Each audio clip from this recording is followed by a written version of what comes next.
Hey, everybody. Fascinating discussion today as we dive into the world of energy and AI infrastructure and crypto infrastructure with a true industry insider, CEO of Dynamix. Andrejka, how are you? I'm doing well. Thanks for having me, Evan.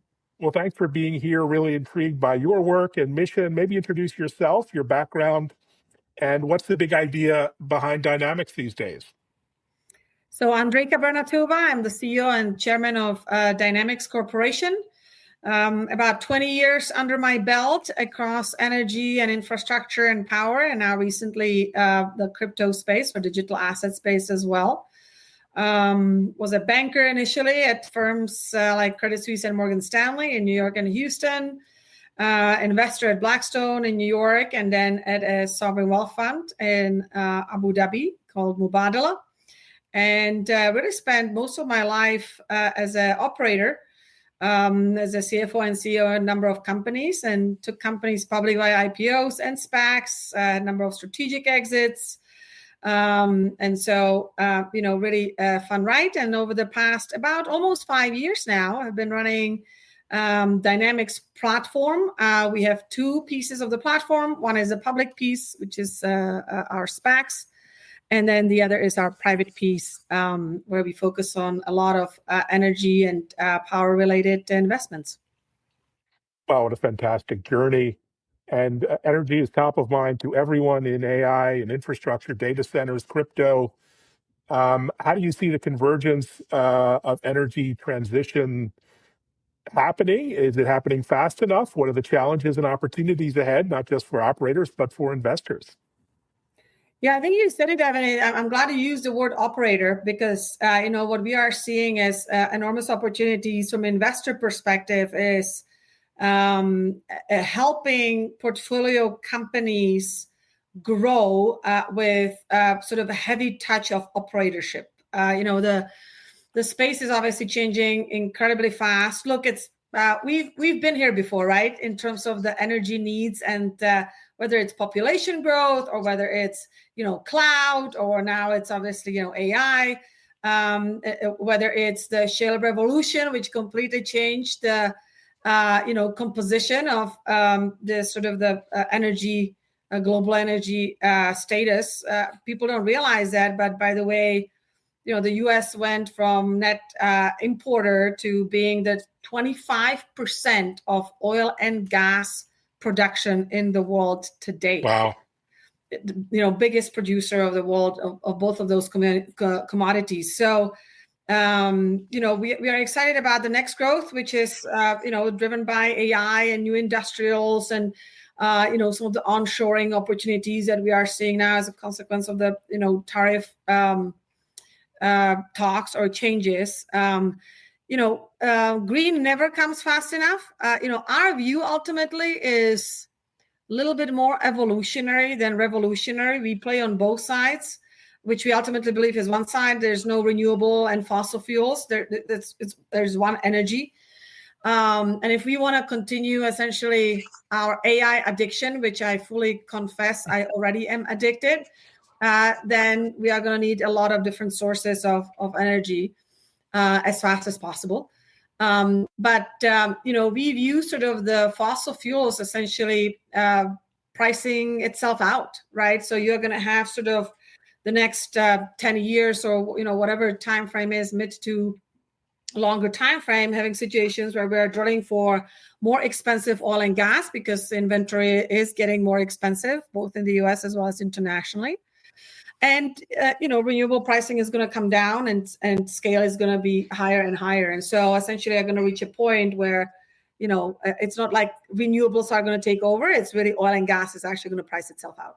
That is kind of the natural evolutionary, piece that we view in this space. The interesting piece, what we've seen, I think, over the past 4 years on the renewable energy side, this is not the first time. I mean, renewable energy has its 2 months moment when there's a ton of capital coming into the space and 5 years, nothing. And there's another 2 months that capital is coming into the space and another 5 years, nothing. I think that's a really tough territory to live in. You need to have a sustained funding, structure. A lot of the times what folks don't realize is,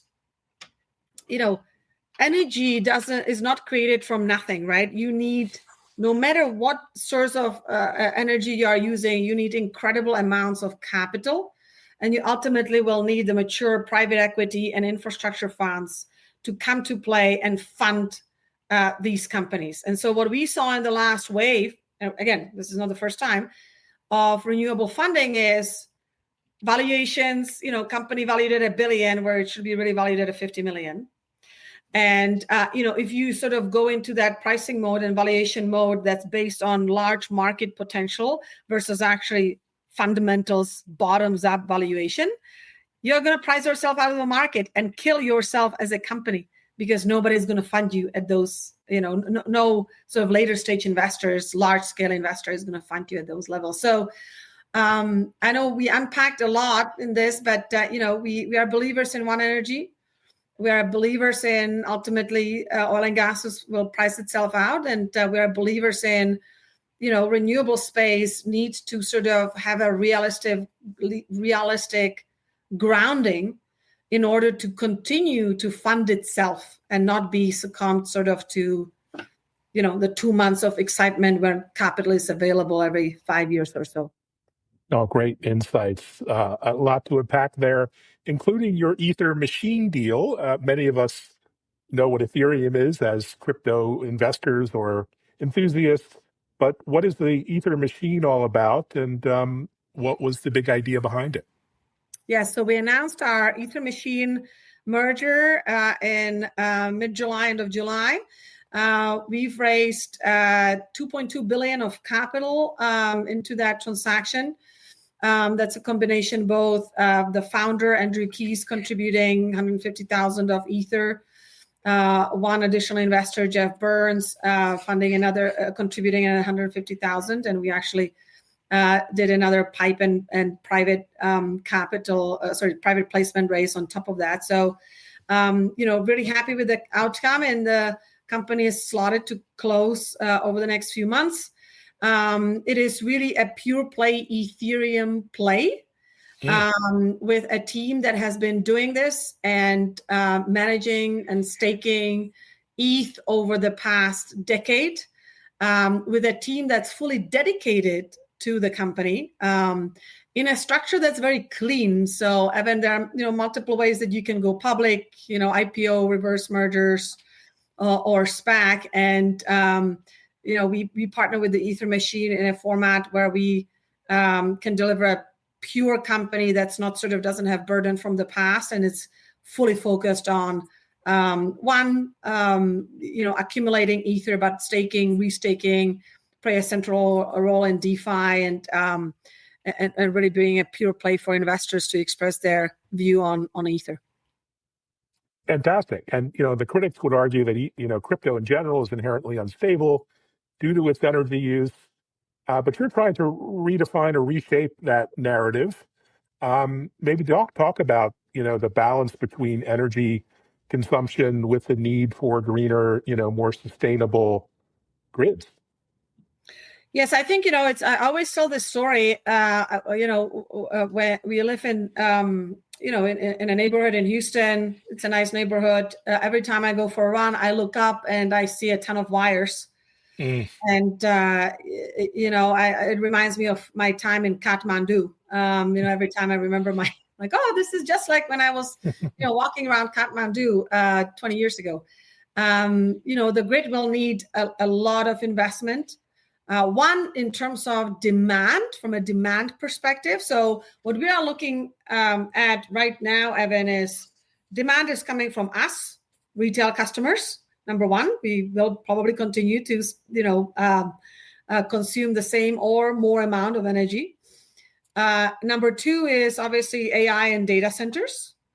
And number three is, I would say Bitcoin, right? Ethereum is not as energy sensitive or demanding as Bitcoin is.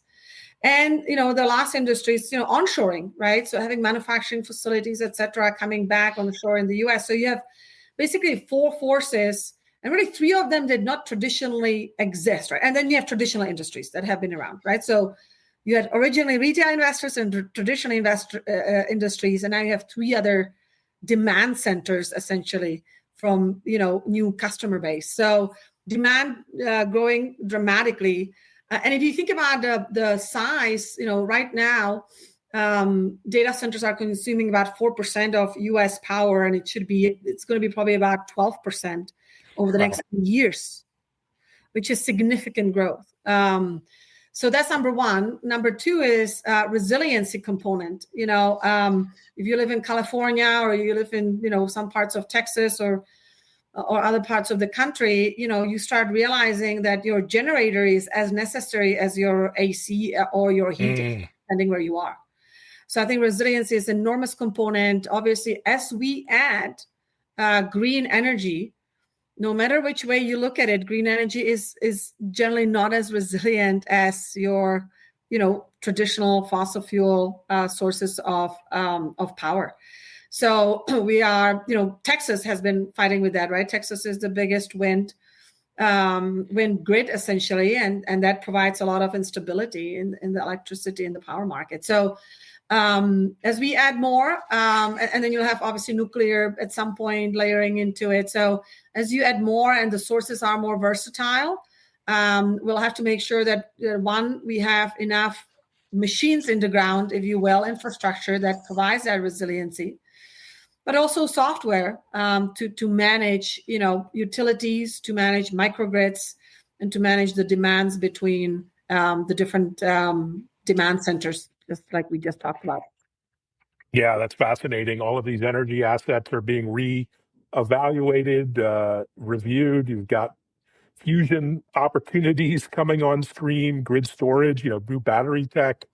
Nuclear is getting a fresh look, even in the US. Of course, China is going gangbusters. And wave energy, in Ireland and other places. Of all those sources, what are you most excited about or optimistic about when it comes to powering blockchain infrastructure or these new AI data centers?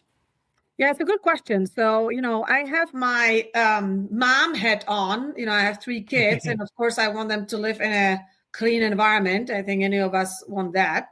On the other side, I have my, Eastern European realistic hat on.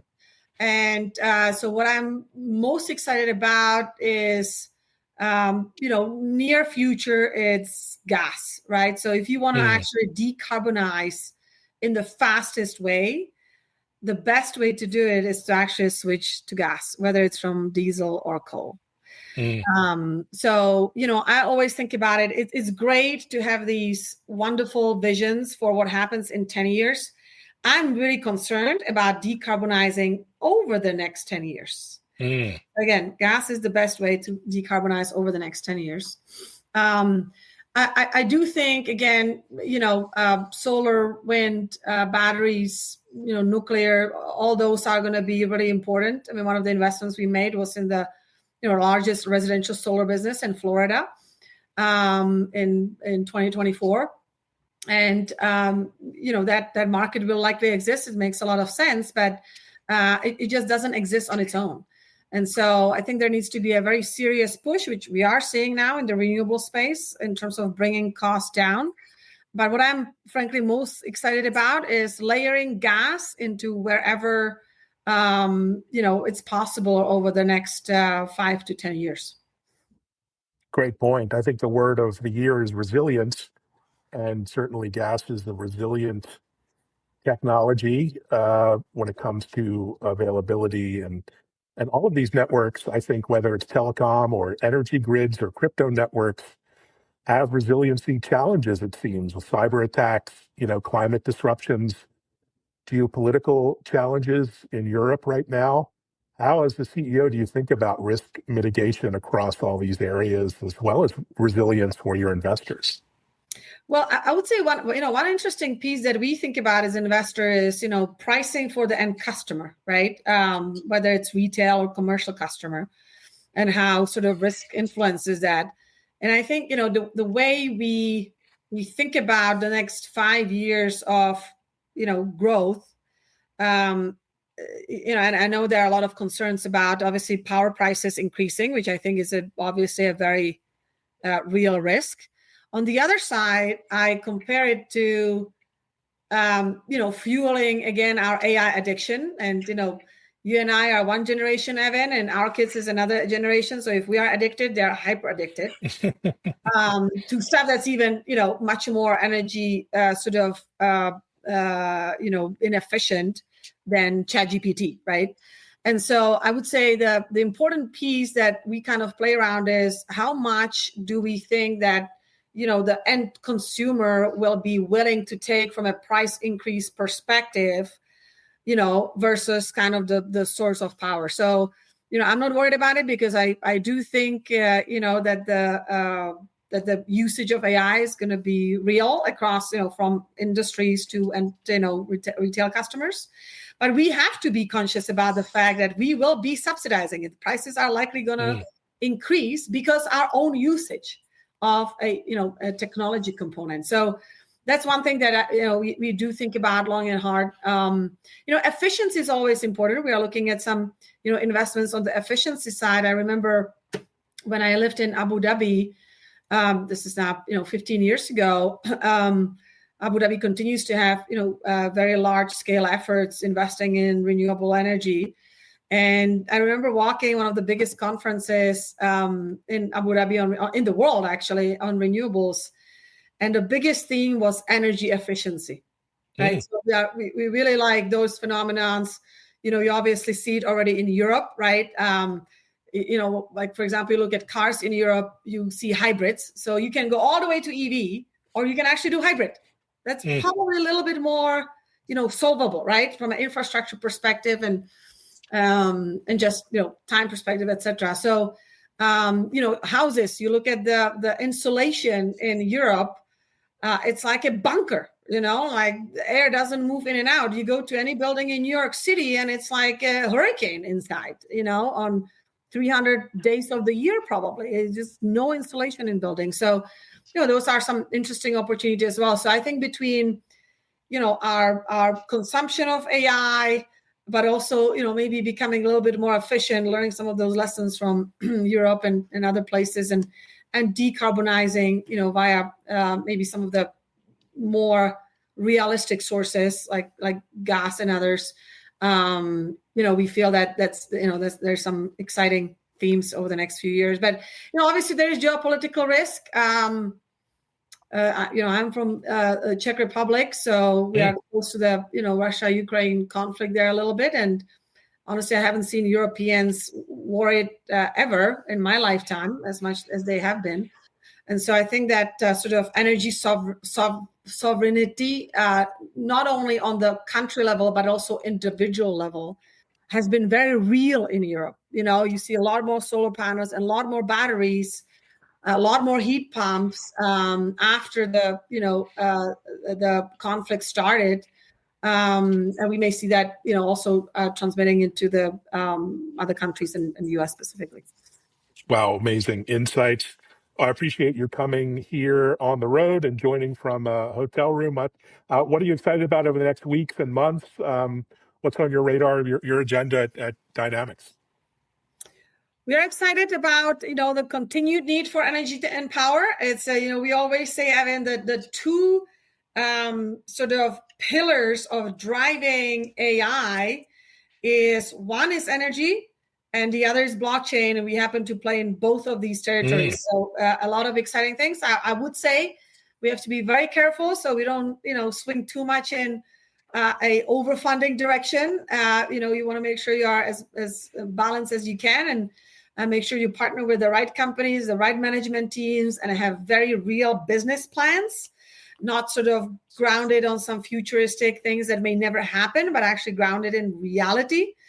So that, that really excites us. We've built real infrastructure over the past few decades, our team has. And so we feel very excited about, what's ahead, both on the private market side as well as public market side. And we are excited about, maybe teaching some of the, companies that are now sort of needing sources of power that they never needed before, about how it's structured from a commercial perspective, from, financial perspective, and enabling that next stage of growth with our positive experience, but also a lot of scars that we've had over the past 2 decades in the energy space.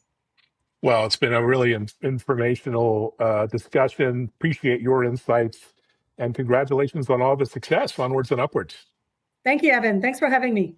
Well, thanks for being here. And thanks, everyone, for listening and watching. And in addition to the podcast, check out our new TV show now on Fox Business and Bloomberg. Thanks so much. Thanks all.